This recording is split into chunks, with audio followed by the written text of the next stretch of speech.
From sailors who were turned into pigs, nymphs that sprouted into trees, and a gaze that converted the beholder to stone, Greek mythology brims with shapeshifters. The powerful gods usually changed their own forms at will, but for mortals, the mutations were often unwanted. One such unnerving transformation befell the spinner Arachne. Arachne was the daughter of a tradesman who spent his days dyeing cloth the deepest shades of purple. She had a flair for spinning the finest threads, weaving them into flowing fabric and creating magnificent tapestries. People flocked to watch her hands flying across her loom, as if thread sprung directly from her fingertips. But as praise for her work grew, so did her pride.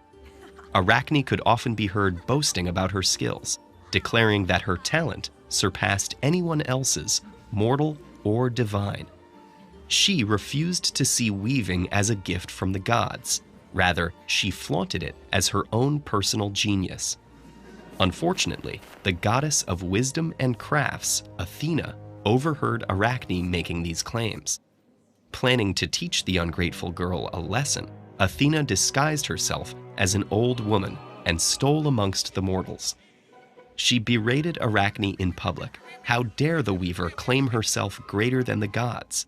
But Arachne only laughed, barely looking up from her loom. Provoked, the old woman threw off her cloak to reveal her true form. If Arachne insisted on defaming the gods, Athena would challenge her to a contest directly. Masking her shock at the appearance of the gray-eyed goddess, Arachne accepted the challenge.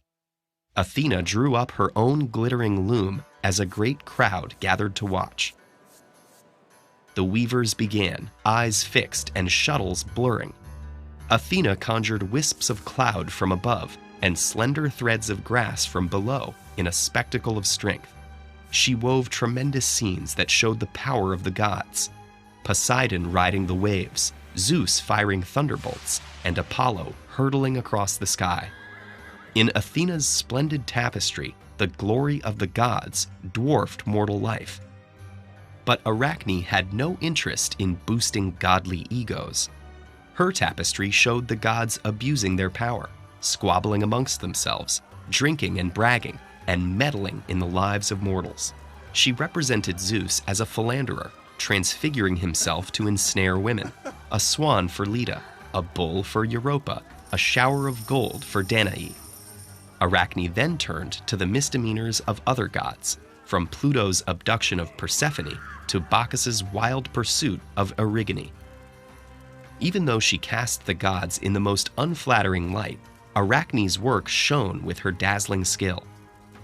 Her tapestry was almost alive, filled with movement and lustrous colors that winked triumphantly. When Athena saw Arachne's undeniably better and flagrantly subversive work, she flew into a rage and turned on the human weaver. Arachne's glee dimmed as she felt her body shrinking and contorting.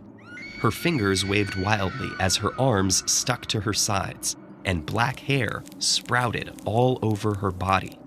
The goddess left Arachne with a single spool of thread unfurling from her belly, a slim reminder of her human talent.